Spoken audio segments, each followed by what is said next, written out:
بسم اللہ الرحمن الرحیم۔ اسبات ابن محمد نے حدیث مرفوع میں حضرت رسول خدا صلی اللہ علیہ وسلم سے نقل کرتے ہوئے کہا ہے کہ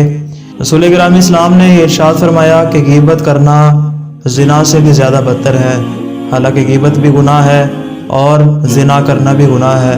اور دونوں کے اوپر خدا نے عقاب کا وعدہ کیا ہے، اور دونوں گناہان کبیرہ میں سے ہیں۔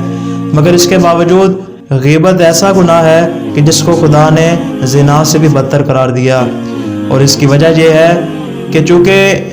جس شخص نے زنا کو کیا ہے، جب وہ اللہ تعالیٰ کی بارگاہ میں توبہ کرتا ہے تو اللہ تعالیٰ اس کی توبہ کو قبول کر لیتا ہے اور اس کی معافی کو اپنی بارگاہ میں منظور کر لیتا ہے۔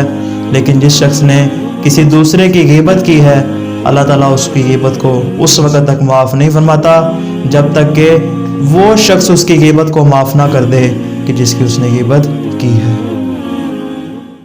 اللہ تعالیٰ اس کی غیبت کو اس وقت تک معاف نہیں فرماتا جب تک کہ وہ شخص اس کی غیبت کو معاف نہ کر دے کہ جس کی اس نے غیبت کی ہے۔